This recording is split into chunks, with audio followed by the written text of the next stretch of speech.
Video is a huge part of my online business. I record YouTube videos, online course slides, and even share videos with clients, students, and my own internal team members for trainings. So today I'm excited to teach you how I use a free tool called Loom to record, edit, and share videos with ease in under 5 minutes. Hey, I'm Melissa, and welcome back to Wit Wire, where we help creators turn their skills and passions into profitable online businesses. I am such a tools nerd, and Loom is one of my absolute favorites. So I'm going to pull up some slides that I'm about to record for one of my online course videos, and I'm going to teach you exactly how I use this free tool called Loom to record my course videos, and then stick around to the end where I'll show you a couple of other use cases for video in my business. So on my screen, you can see that I have a Google Slides presentation pulled up, and it's in a browser window. But this demo will still work if you're using something like PowerPoint or Keynote on your computer, because Loom can actually record your entire screen or just a part of it. And I'm going to show you how to do each one. So step one is have something up on your screen ready to record. One thing I'll say is that we're not yet in presenter view, so that's something that we'll want to consider. So I'm actually going to go up here and make 2 recommendations. The first is if you want, you can just present the whole screen and it'll be a full takeover, and I'll show you how you could use Loom to record the full screen. But what I actually end up doing, and I'll hit escape, I actually do what's called presenter view, and that brings up a separate box with notes, and you can see the slides are contained within the browser window. This is how I tend to record, just so that if I do want to have notes on the side, I can see them and it won't show up in the recording, and you'll see why in a second. Now, when it comes to recording with Loom, you have 2 main options. The first is to use a browser extension, and you can see that I have a button here for Loom, and I could click here to show you a few different options, and you'll see 2 Melissas for part of this video. I'm actually not going to use the extension. Instead, I'm going to use the desktop app. So let me click Loom on my desktop. And now let's get into some of the recording settings. Okay, so once again, we're back to a 2 Melissa world. I am going to first show you drop down number 1. This is where you decide if you're recording the screen and a camera. That's how you get the little face in the corner, and you can just pick this up and drag it around wherever you'd like it to go. You could also just do screen only, which of course takes away the camera. Or if you wanted, you could record camera only, and that would only show your face. I know it's a little bit confusing in this view because it's not really going to be in a circle and you won't be able to see the screen. Camera only records a standard rectangle size of your screen. I'm looking at this camera as though I'm this Melissa, but really we're looking over here right now. So I'm going to do a screen only video for now, just because I think it's better to only have one Melissa in this demo. But from there, let's get into the second dropdown, which will tell Loom how much of your screen to record. In this dropdown, you can record the full screen. That includes absolutely everything, including like this Mac app bar on the bottom. It includes everything along the top.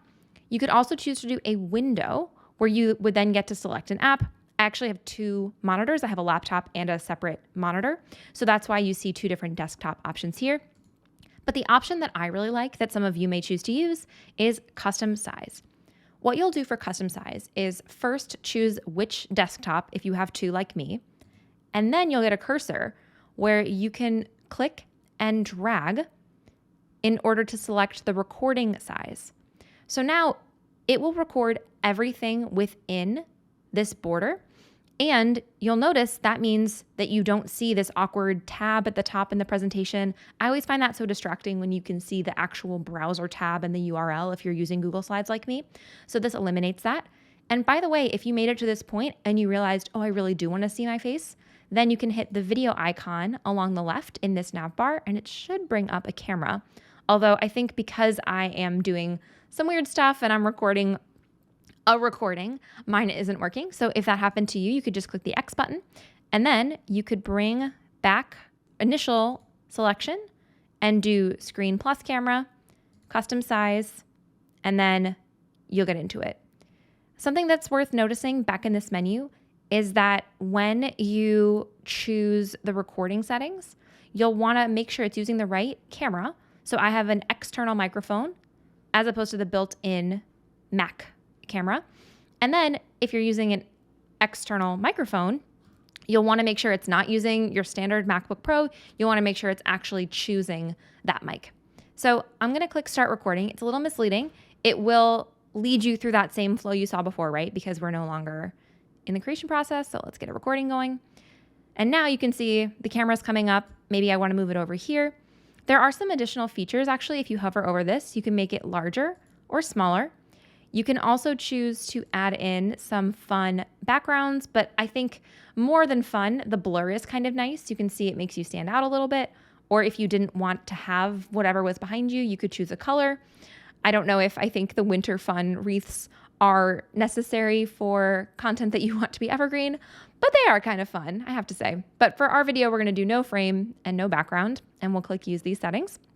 And at this point, we are ready to record. I am going to see if I can get rid of this face. Oh yes, if you hover, you can click the X. And now we will start recording. It'll do a short countdown. And now you can see confirmation along the left that we are recording because you can see a stop button. So the stop button is crucial. I always look for that along the left.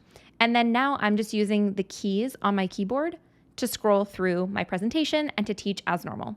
So that's how you can create your recording in Loom. But let's pretend we made it to the end of the recording. And in fact, I'm going to pause here in case I had actually messed up, right? So I don't like what I just said. Let's hit stop, not hit stop. Let's just pause and then keep going. And that's how I would urge you to record as well. And I'll show you what that looks like in Loom right now. So I'm going to go ahead and pretend that I've finished. I recommend waiting a beat and then clicking the stop button because you can trim the beginning and the end. And what you'll see now is that we are looking at my Loom account. It will automatically open in a browser window and it'll give it a default name based on where you recorded. But the first thing I always do is change the name. So let's just pretend this is set your course price. It's the name of the lesson. And there are a few editing features I want to show you. Over on the right, you can trim the video. And this gives you a very simple editor. So I will say that with Loom, you can't do like animation or other features like text in the video. But for a lot of the use cases for online business owners, you don't need any of that fancy stuff. What you do maybe want to consider are trimming the beginning and the end. So maybe I didn't really start talking until here. Maybe I would just trim this a little bit. I'm just clicking to drag like this. Or you may also notice, remember how we left that pause here when we made a mistake? Now I can clearly see where it was. So either you could put your cursor here to click split and then do the same thing a little further and click split again and then hit backspace. And now if you play it starting here, it will actually skip over this section just like that. Or if you had just restarted, maybe you would want to get rid of this entire first section and in fact the video starts a little bit later. So you can see between the trimming and the ability to split or remove audio, that's really all you need for any of these course lessons, for simple videos you might share with students or prospects, or even for trainings for your team members. I think they're all pretty casual. Now I'm going to hit save changes. And then you may also notice there's something called video preferences where you can edit people's ability to comment or not allow them to leave comments below the video. You can decide if viewers can download this video or not. And you can decide if viewers can see the analytics or the transcripts. I will say I think it's a really incredible feature that Loom does auto-transcribe videos. I think that really sets them apart from a lot of other video options in the space. So I typically turn off the downloading and the analytics.